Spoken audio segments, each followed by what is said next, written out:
Today's topic is what GCs look for in a winning pitch. So again, we have a fantastic panel. I thank all of our panelists for joining us. And I'm going to go ahead and let the panelists introduce themselves. Tara, why don't we start with you? Sure, thank you, Tim. My name is Tara Sherbrooke. I'm General Counsel at YouGov. That's an international research, data and analytics group. By background and trade, I'm an intellectual property lawyer. I did tech and data in my previous roles, but I was general counsel at a music publishing company before that, and senior lawyer in a diamond synthesis and industrial use law firm before that. So I've done a lot of in-house work, and I've dealt with a lot of external lawyers. Obviously trained in private practice at Norton Rose. So I've been on both sides of the pitch process, and I know how much time and effort that goes into a successful pitch. So I just was really excited to be invited to come and talk about my recent experience when I ran the first formal panel appointment process at YouGov. Great, thanks, Tara. Judith? Hi, I'm Judith McKay. I'm so pleased to be able to speak on this topic with some great panelists today.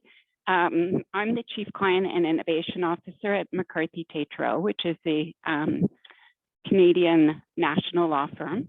I'm based here in Toronto. I've been with the firm 8 years. Prior to that, I was a general counsel. I was a general counsel for DuPont in Canada, and I was also a general counsel for a global division of DuPont situated in the US. So I did a full circle and came back to the firm I started my career with, and in a different capacity, bringing my client experience and that perspective to further strengthen our client focus at the firm. Fantastic, thanks, Judith. Christian. Thanks, Tim.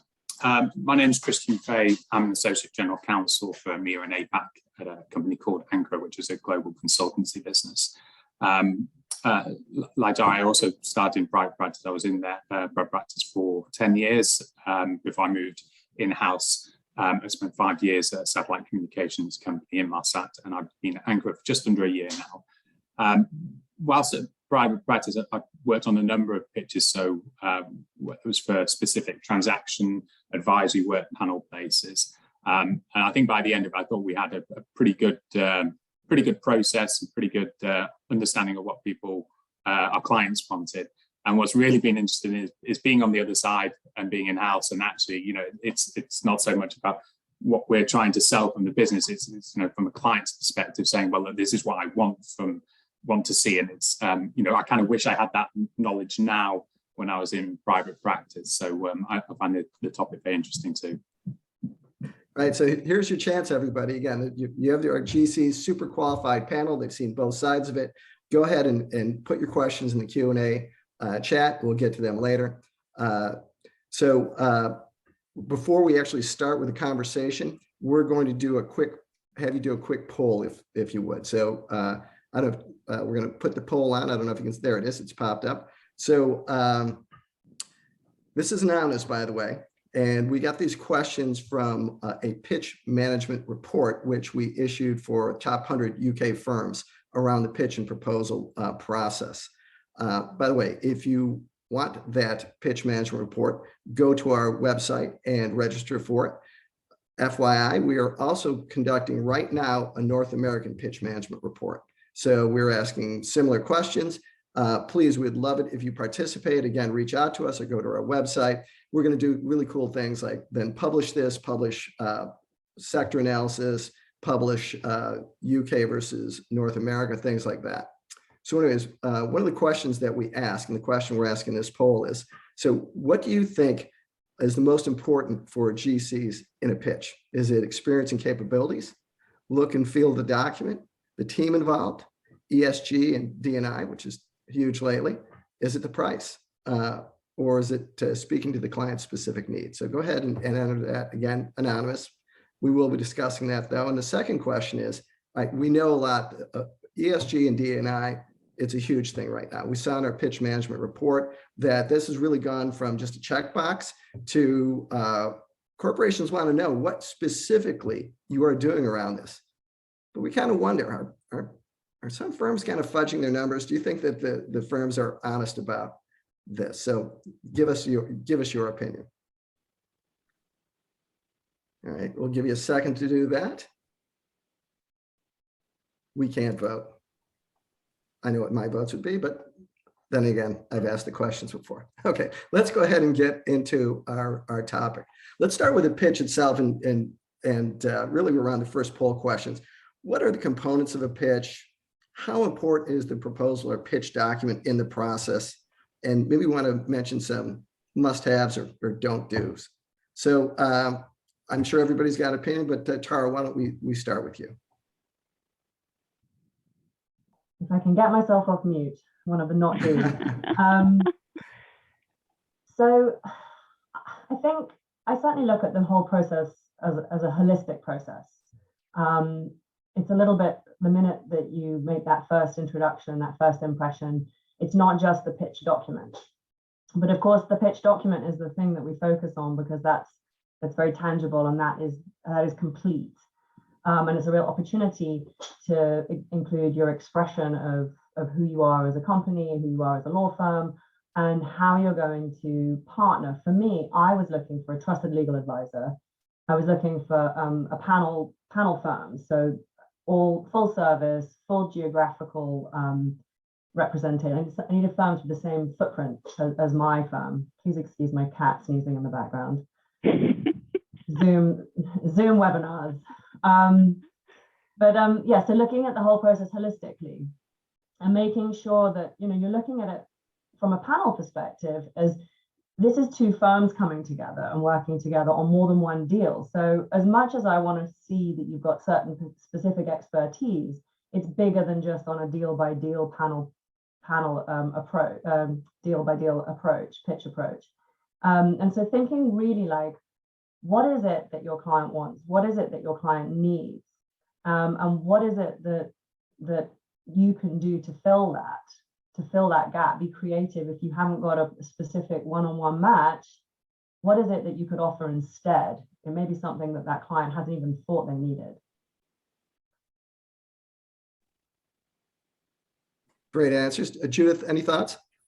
Yeah, just maybe building on what Tara's saying, because I agree absolutely. Like there is no sort of one size fits all pitch document, and it really, really needs to be customized and tailored to the needs of the client and be completely client centric. And so, it could be a one pager, it could be a teaser with a lunch conversation, or it could be a full blown RFP with sourcing or procurement involved. But either way, it all needs to be centered on, really understanding what the need is, how you can help, and less about, sales and selling your service, and more about understanding the need and the problems and coming up with solutions and working together on outcomes and building that trust, as Tara said. Great. As far as the document itself, is that always of primary importance? Does it vary? What do you think? If you have a really good relationship with your client and you really, really know their business and they really trust you, I think the document has much less importance. And in fact, like clients have said to us, don't put in all this stuff about your firm. I know your firm. Like, I really want you to focus on my specific need, this specific situation, and I want some of your creative ideas on how I can solve it. So that's really, what we strive for is they have such a great relationship that the document can be very focused and really has lesser importance because the client knows you and they know you're going to deliver. Fantastic. Christian, any thoughts on that? Yeah, I just said, it does have some permanency as well. The meetings, you'll take your notes, you might be having a beauty parade where you see a lot of people.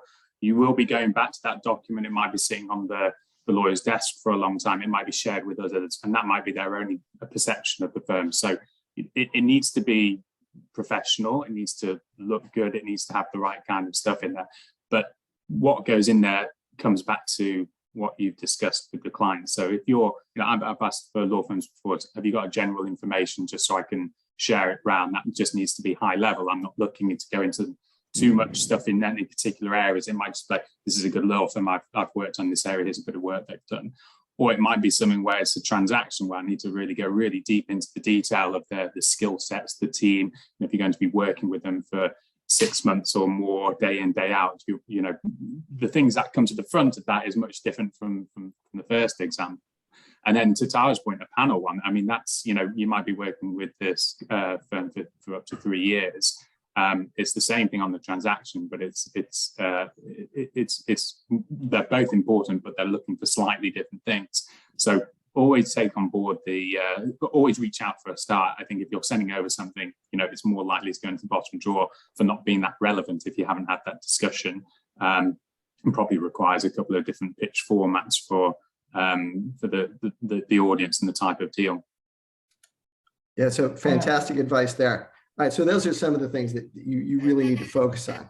All right, let's weed things out right now. What shouldn't you do? What do you see as GCs that come in these documents? Stop doing it. Tara, thoughts? Oh, and I feel bad because, you know, this is my brethren. I know how much time and effort gets put into these pitch documents. And when I have people come into the meetings afterwards or when I receive the documentation, I'm definitely willing, I'm willing a win. And I'll hold my hand up. I ran a really formal RFP process. It was really structured and we asked for very specific data. I work at a data company, so obviously we wanted to be able to compare apples with apples, with every firm having to answer the same questions. But I certainly didn't put a page limit on that response, which is something I will never do again. I ended up with more reading material than I wanted. And in a way, if that reading, if it really adds value, you know, we read for a living, so I'm not intimidated by a long document, but it's got to be worth my time. I think the thing that I really didn't think added value were these deal lists where I would have a company saying, oh, we acted on the purchase of insert limited company name here that you've never heard of for, you know, currency sign, a number of zeros. And, you know, I'd never heard of that company probably. And it was likely to be private and it was likely to be confidential. And so if it was announced, then it may have been in a trade press that was not something that is entirely relevant to my life.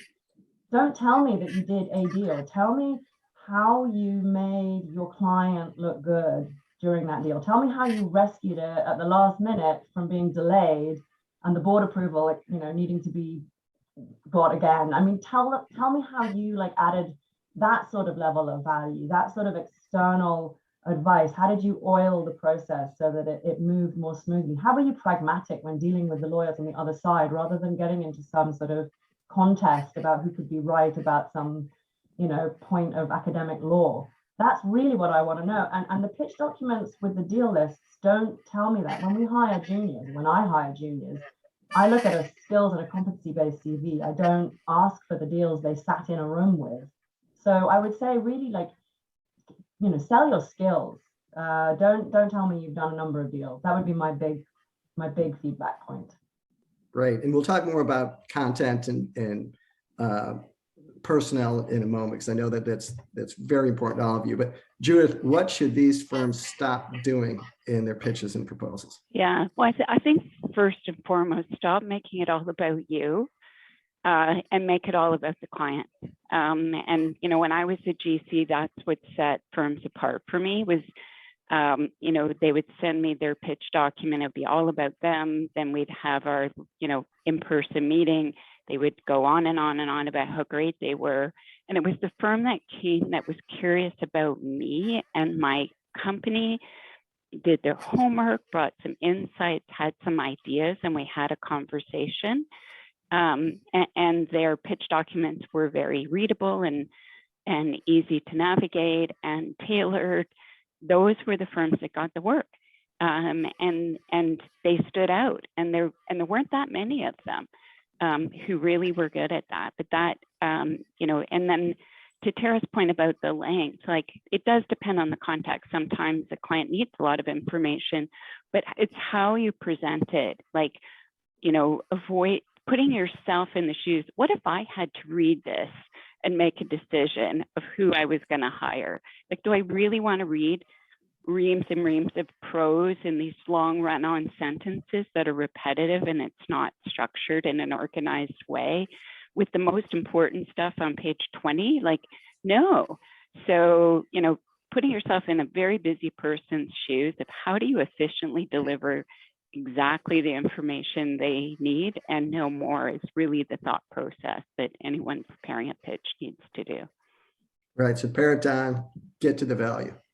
Exactly. So, great. Christian, what are some of your pet peeves? What do these firms need to stop doing that we haven't mentioned already?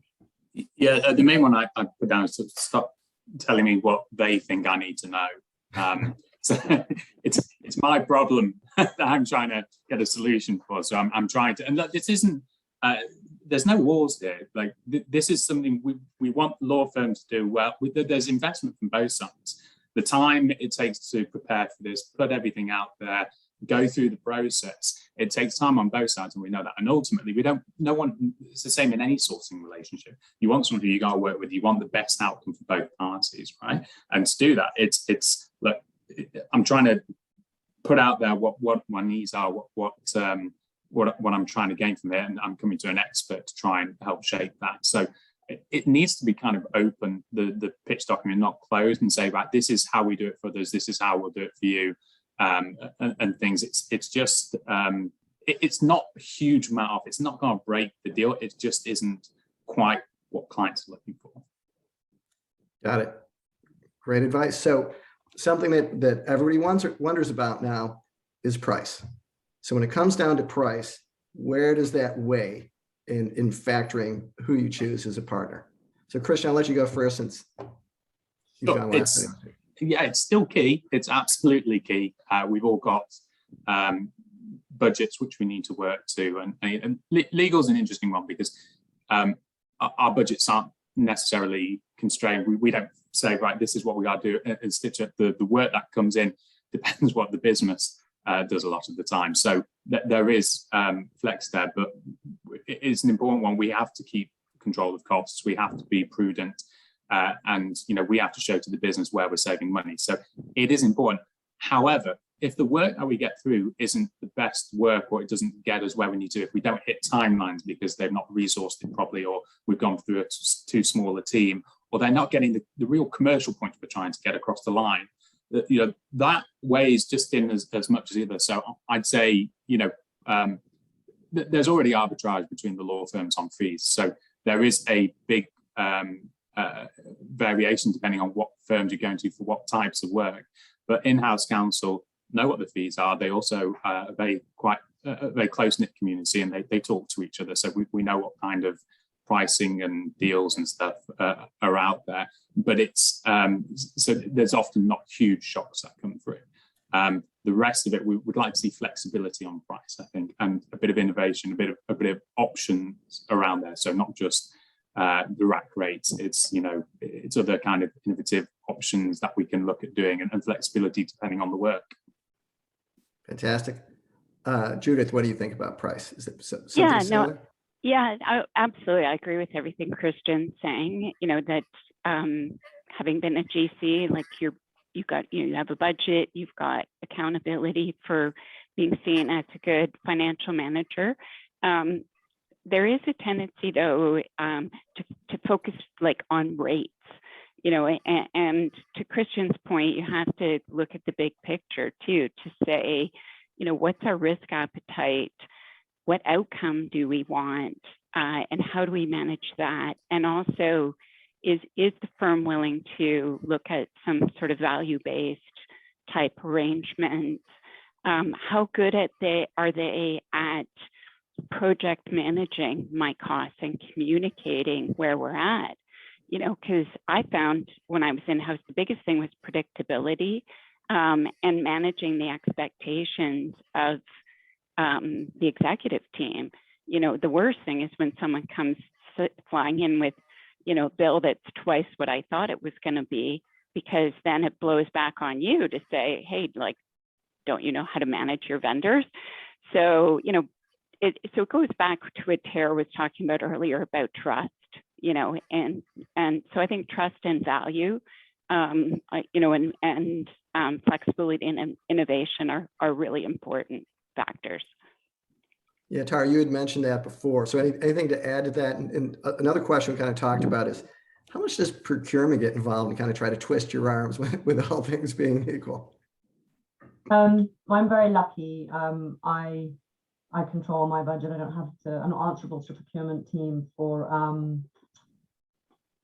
anything to do with the external lawyers that I hire at YouGov. I do, if it's a particular area of the business that needs expertise, I might speak to, for example, let's say we need some employment advice, then I might speak to the head of HR and see if they have a preference for input, but ultimately, if it's my budget, it's my call. So that means that, two things, price is really important because as Judith says, I have to look like I know that I'm managing my budget, but also I want to make sure I'm getting value for money. Really, that's what I want to be able to show. And to be able to show that, again, I'm going to come back to the fact that I work for a data company and I'm driven by data. I need the transparency around costs. Substantiate it to me. If you can tell me, yeah, okay, we're a couple of £1,000, whatever, X more expensive than our competitors, but this is why, I can explain that. I can tell that story and I can explain that value add up to my stakeholders. But it's about making sure, and I said it a lot to all my panel firms, and I'll say it a lot again, it's like, please make me look good. Please help me be the trusted advisor, be the partner to the client, but also, who is your stakeholder within the client that you can support so that they don't end up with surprises, as Judith said, having to twice the amount and no reasons behind why it got to that place. Fantastic. So something else I know that we talked about before, and you've mentioned a little bit here, is the quality of the lawyer's pitch for the particular project. Chris, do you want to talk a little bit about where that weighs in and as far as personnel in the pitch and proposal? What are you looking for? In terms of the team? In the terms of the team, correct. Yeah, so personally, I like to, again, it goes back to who are you pitching? It's not the law firm that's pitching to, that's who you've gone to. What you're going to be working with is people, humans at a law firm. So, front and center of the pitch for me is the people who I'm going to be spending the time communicating with. They're the firm's responsible for the legal advice, but it's the people who are going to give it to me and who's going to prepare and need to understand what I'm trying to convey and the goals. So I want to see the team. I'd like to understand the structure. I also want to see their experience as well. So you usually get a nice picture and a little bit of blurb saying, they're sitting here. It'd be nice to get a bit more information, and that for me ought to come up front. I recently had two companies pitch for some company secretarial work, and this was over like 10 to 12 countries the work was going to cover, and one of them didn't have anything about the team in there at all, which I thought was highly unusual. And the other one had mentioned there was one person in there who I knew already, but still, for me, that was one of the gaps in those pitches. It was both of them. I was like, because I need to understand how I'm going to work with them. It's not just their capabilities. We know the law firms are great. That's why we've gone to them in the first place. It's because of their reputation. But it's the people, the human element, which is really important. So for me, it's quite a key component of pitch documents as well as the pitch process. Yeah. So Tara, what do you think about how important is the team element, and what do you look for? I'd echo what Christian said. The sort of firms that we're going to, excellence is an entry-level requirement. So we know that you're good lawyers. And then I guess it comes down to fit. And as I was listening to the rest of the panel's answers, I was thinking, how do you get out of a pitch document and in Zoom, sitting here in this crazy pandemic, how do you get across that human element? So I can appreciate that it's not easy, but it is so critical because of the fact that this professional relationship is founded on trust. And so I do want to know who you're putting in front of me. And one of the key values at YouGov is we trust each other. And so I have an expectation that if I get to know the relationship partner or a couple of the members of the team, and I do find it important as the general counsel to get to know not just the relationship partner, but also the senior associate and some of the junior associates, because who they pick to be on their team is, and it tells you quite a lot about who they are as a practitioner, right? And how they treat their team. Do they include their associates in the pitching process? Are they training them to be the Rainmaker partner one day? All of that sort of stuff, that's really important to me as a human, as a person. Therefore, I'd like to see that coming through, and how somebody represents their team, how a partner empowers their juniors, how they're developing their juniors can be something that you can shine through and say, look at the stuff that we do as a firm, look how great we are and how we bring our juniors up with us. So I think it is important how a firm positions their team, for sure. Right. Judith, what would you add? Yeah, I think I often hear people say, I choose the lawyer, not the law firm. And I'd say that makes sense if there's some niche skill that is embedded with one individual. But generally, I always look to the law firm as a whole. And, having come back into a law firm in the role that I'm in, I think that really is extremely important, because you can, as general counsel or in-house counsel, you can get so much from the broader relationship, as Tara talked about, the alignment of values, which are, apparent from things like the type of team that gets put forward, or if a team gets put forward, as Christian said, you want to know that they'll invest in understanding your business, having some redundancy there. So if your favorite lawyer isn't available, there's a strong backup.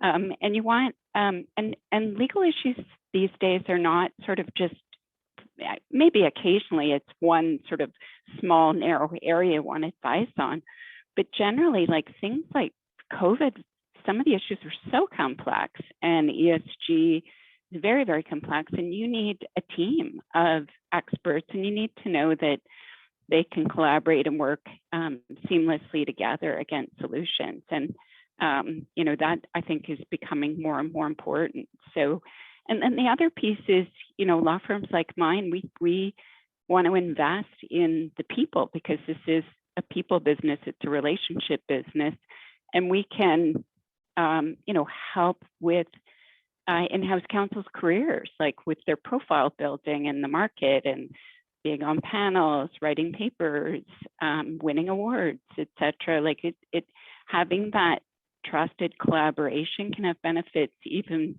beyond the files that you're working on together. Excellent.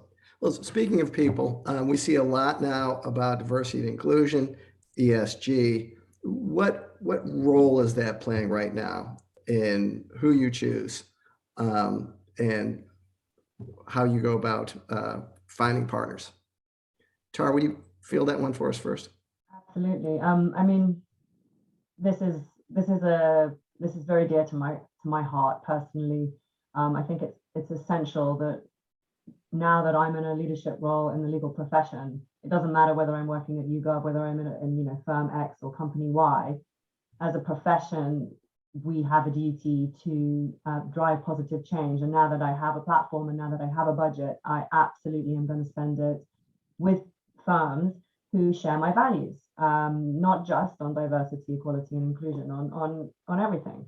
So as part of my formal RFP, I made all of the firms who wanted to send a response, and I made them all complete very detailed, granular detail about what their numbers are, what they're doing, what the initiatives are that they're doing for diversity, equality, and inclusion, and what their views are on that.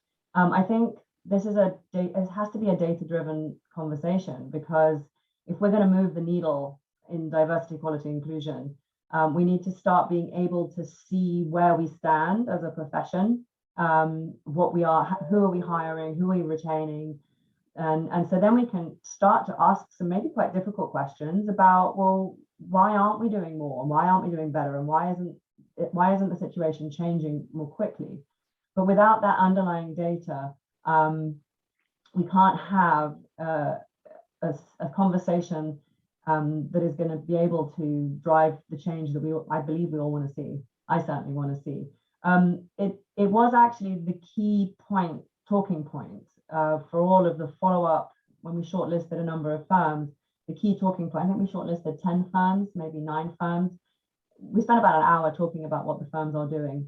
And it was interesting, the reaction, like some of them found that very challenging. They'd found filling out the RFP quite challenging. I appreciate with the structure of private practice firms, you've got Vereins, you've got international offices who do things differently. Like getting the data into a spreadsheet where you can actually compare because it's collected so differently. That's really a challenge in of itself. But it was interesting to see the responses of the different firms to being, asked to really throw the hat over the wall and to hold my hand up. We're not perfect at YouGov. We are working really hard to do better, and that was really what I was looking for.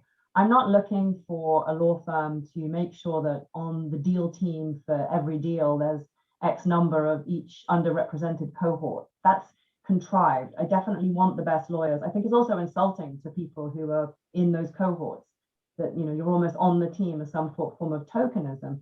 I want the best lawyers for the job, but I want to know what your firm is doing for the bigger picture.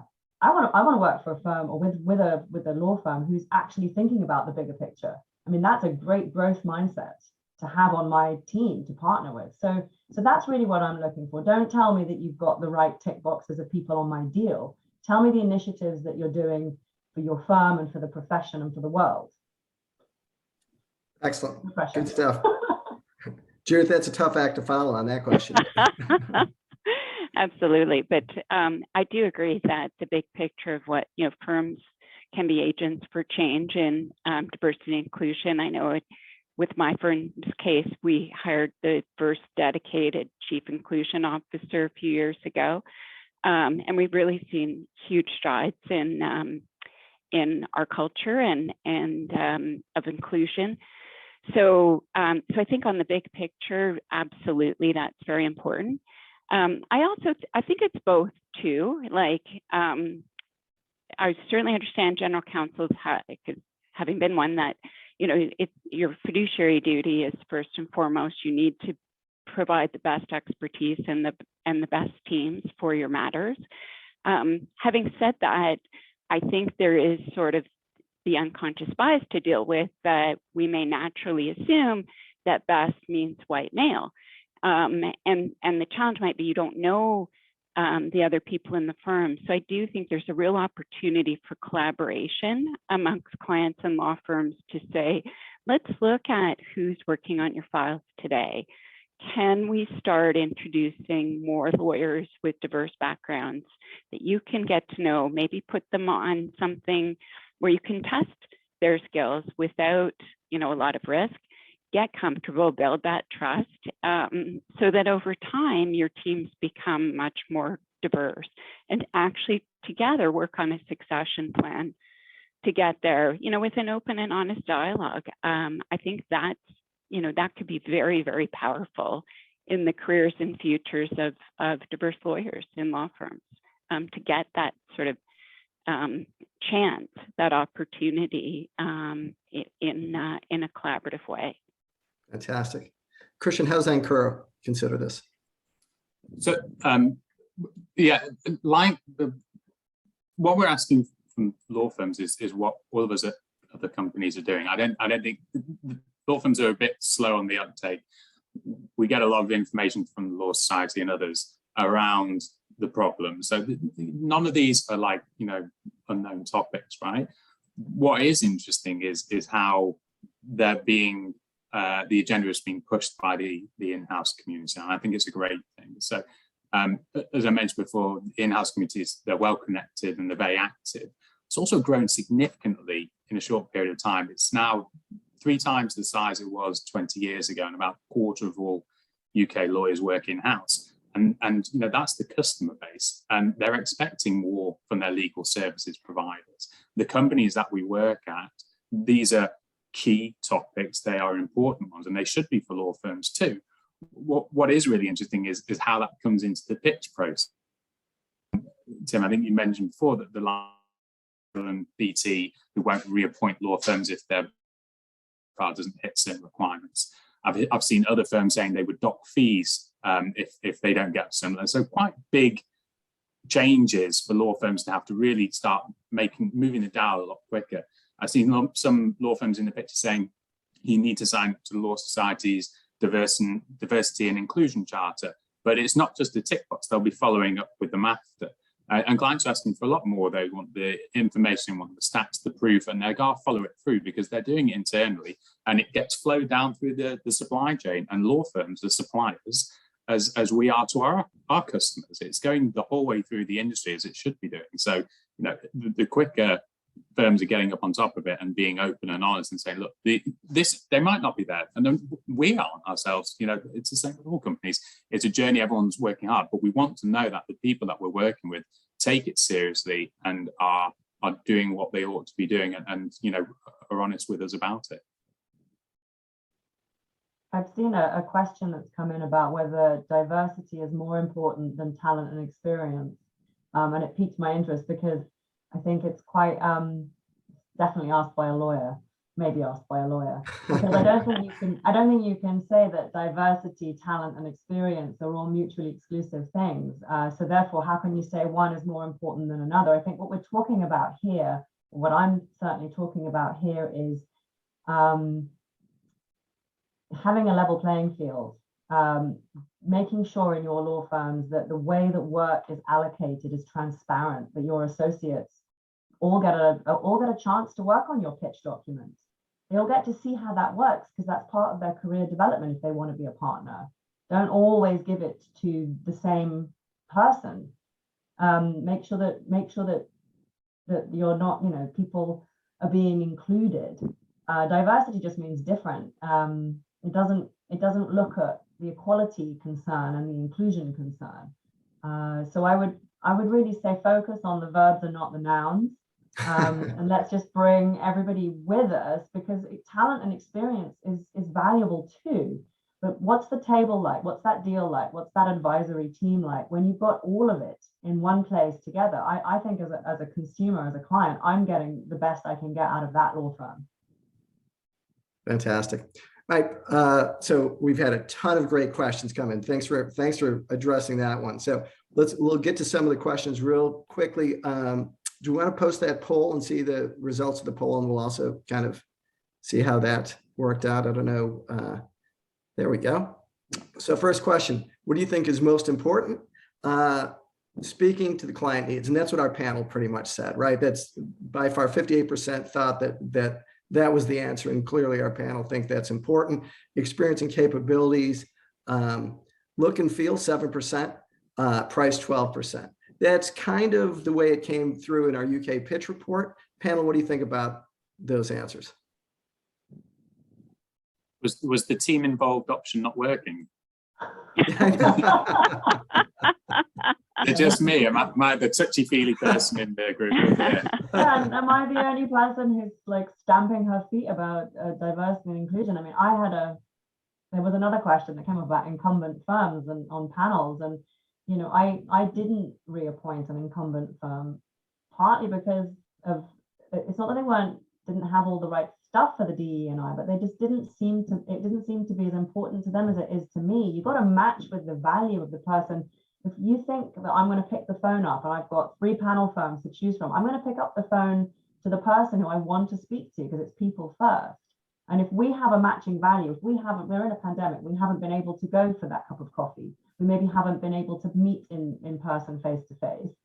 If I know that you as a firm have said to me, well, look, we might not have it right, but look what we're doing. We care about this. That's going to really speak to me beyond the kind of the Zoom call. It's going to encourage me to know that, oh, well, that person thinks in a way that I understand, that I trust. So I'm very disappointed to see that D&I is scoring so low. But it's interesting. It's really interesting. We're not doing enough as clients if that's where the poll's coming out. Very interesting. And then the second question, when we do list ESG and D&I, 44% are very skeptical that those statistics are accurate. What do you think about that, panel? I find that shocking. I think that, you know, the thought that a law firm could be dishonest about their diversity stats, just like, I don't believe that. I just can't imagine any law firm being dishonest about ESG and D&I. Like, I just can't imagine it, at least the firms I've worked with and the firm I work with. So I'm actually quite shocked that number is so high. I think what I would say is, I'm sure they're being honest, but the question is, like, is it really having an impact? Is it having an outcome? Like, you know, and that's the challenge of the stats is, if, you know, you could say, well, we have these programs, we have this, we have this, but if it's not really moving the needle, you know, that maybe that's what people mean when they say that, as opposed to they're not truthfully answering the questions. I'm not sure. Yeah, I hope that you're correct on that, Judith, because I agree. When I saw the poll come up, we weren't allowed to answer it, just so that everybody knows. When I saw it come up, I was a little bit shocked that there's this question, because, you know, we're a profession. We're not. Yeah. We are lawyers. There you go, puffing my chest up. We're lawyers, right? And, we don't lie about stuff. We shouldn't anyway. I consider my job as general counsel to be like holding the integrity of my company. You know, that's what I do. One of the things that I do. But I do think there's a lot to be said that it's very challenging to collect this kind of data. I mean, we've got to be fair and say that there is regulation around it, and there is also sort of the practical side that stuff hasn't been. Some of the firms that submitted data to us on their DE, and I mean, some of the partners hadn't answered the surveys, right? And for me, that's a massive failure in leadership. If your partnership are not answering the questions at all, we don't have any data on how we ran this survey. We don't have any data on how many partners come from a first generation university family. It's like, hang on a minute, there should be a 3-line whip, because that's the direction of your firm that you answer this data. So it's interesting to see that. I think that I hope that Judith is right, that it's to do with the representation and the analysis of the data that's available and how it's collected, that we need to address as an industry. Very good, thanks. Well, we've had a ton of really good questions. I think in order to get to most of these, I'm going to have to paraphrase some of these. So here's one. So if you're not the incumbent law firm and you want to go in and really differentiate yourself, so you're not the incumbent, firm might not know you coming in, how do you differentiate yourself in the pitch and proposal document or in the pitch itself? Judith, I'm going to put you on the spot for that one. Well, I think, you know, if you're not the incumbent, you need to really even more so dig and understand the client and their needs and what the gaps may be and what your differentiators are, and perhaps look at some, you know, less bread and butter areas and things your firm does better. Like, you know, for example, my firm is very and excuse maybe a bit of shameless plug, I've been very good, I think, in not doing that. But, you know, we're really strong on innovation. And we've got, you know, various divisions that have solutions for clients that aren't sort of the core business. Like, we've got a contract lawyer overflow business. We've got an immigration business that's heavy on technology and process, that's super efficient. We've got our own captive discovery and data management business, et cetera. And so kind of going in and saying, here's some innovative things we do, which carries through to how we price, how we project manage around pricing and value, and sort of it's really important to show why you're different and maybe capture some niche areas that the other firms aren't necessarily meeting the need today, and then using those to build the trust to eventually hopefully have a broader footprint with the client over the long term. Very good.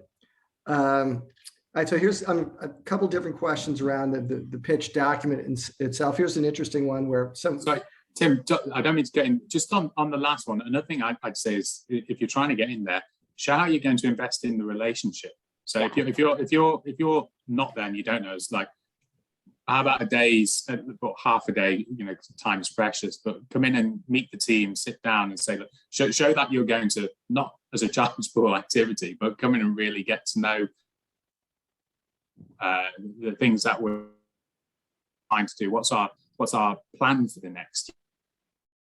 You know, really want to know, because that's what we also want from the client side. Yeah. We want someone who knows and can anticipate, and then you can come up with some of the suggestions to say, look, we can do this for you. We can give you like a calendar of certain events which are coming down, which we think will be really useful for you as a business in certain territories. A little bit of investment there can make a massive difference. And for me to say, wow, that would be really helpful. Why don't my current firm do that for me? It's, you know, some of those questions where I could say, I'd go back to my current firm and say, you know, they're offering this, why aren't you or haven't you? I'd say that would really get a foot in the door. Fantastic. I totally agree with that. Totally agree. The firms that offered things that I, you know, offered to fill gaps, and they asked me that the firms who didn't have a relationship with me asked me what it was that I needed.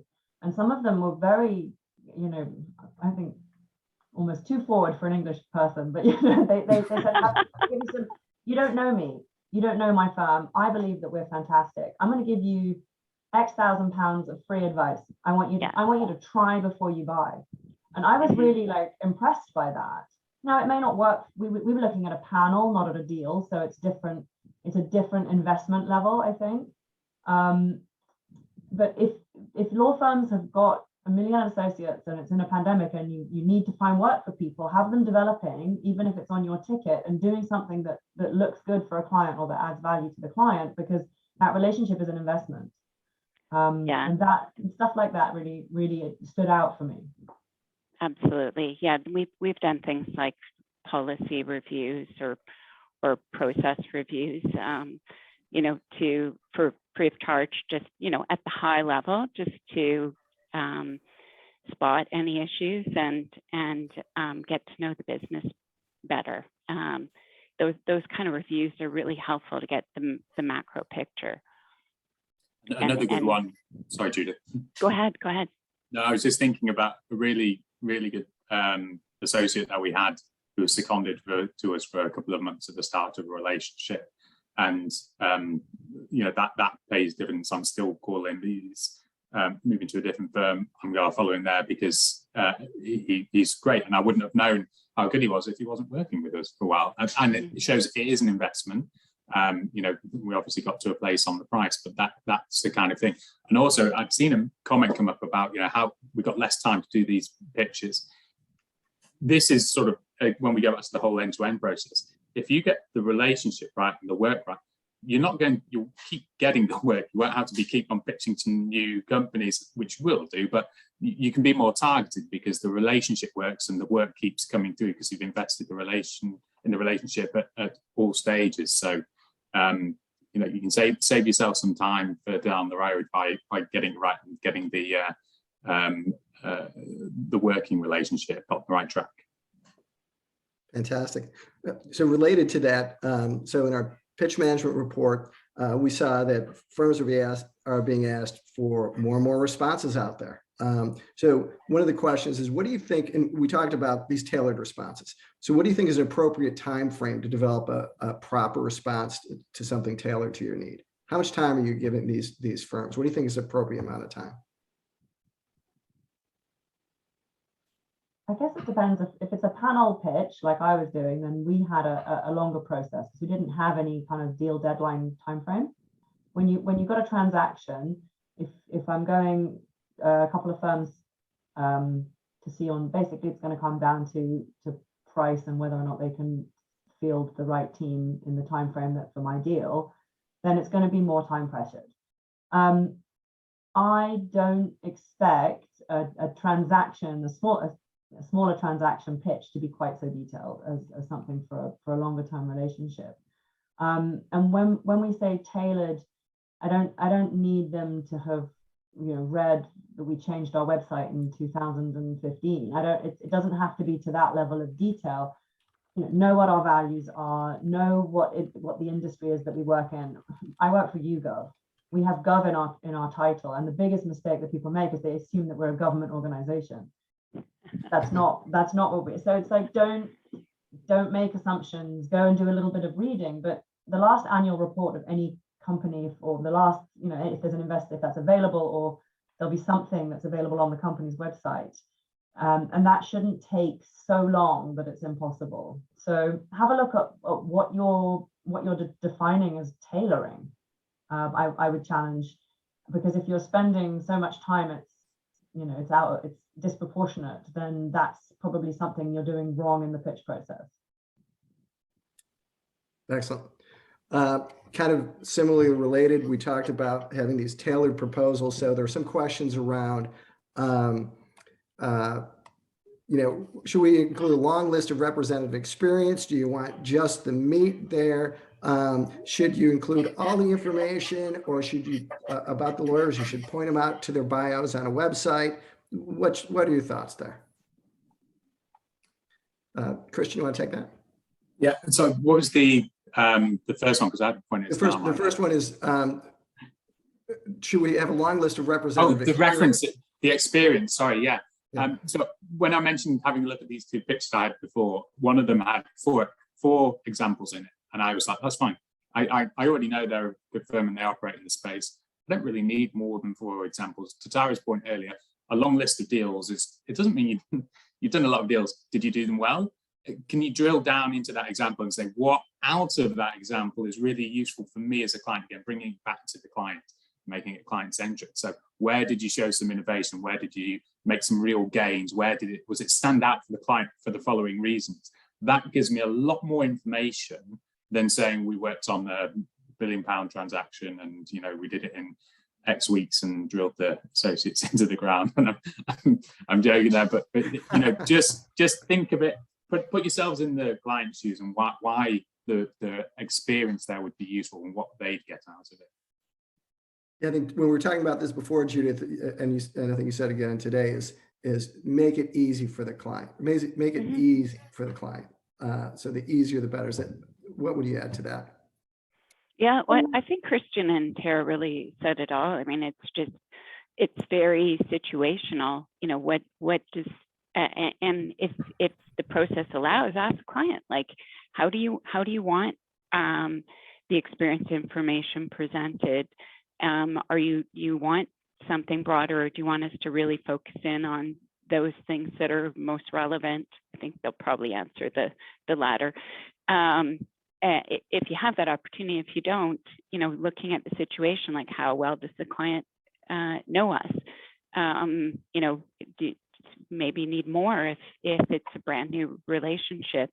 But I think an explanation of relevant, like rather than just a laundry list, I really think Tara's point is so important, that explain why this is relevant, why it matters, and what's the story behind it that builds the trust that you know what you're doing and you're creative and can solve problems.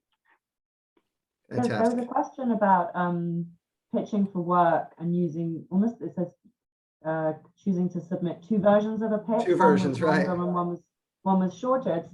I don't know why more people don't think about that, because in that way you get the teaser on top and then you have a choice. And I might, in that situation, to Judith's point, I might phone, if I was in private practice, phone the client before and say, this is what we're going to do. Is that something that, how do you think that would land, so that I can be confident when I'm putting the work in that that's actually going to be well received. But I think that would be something that I would be quite interested in. And linking through to websites, I mean, we're all remote at the moment, we're all online on screens all the time. I don't need you to have it in a massive PDF document that I can't download. I'm happy to be able to click through to a bio if I choose to, and find out about the team that way, which can make the document itself like shorter and less more unwieldy. That's double negative, but yeah. Yeah, fantastic. Well, I apologize to the audience. We didn't get to every single question. We will send these questions to the panel to see if they want to answer those offline, and we'll post those. So I'd just like to thank our fantastic panel. You just did a great job, and we really appreciate it. Thanks everybody for joining. We will again send a link to this webinar so everyone can go back and review it. Thank you, everybody, for joining us, and have a great rest of your day.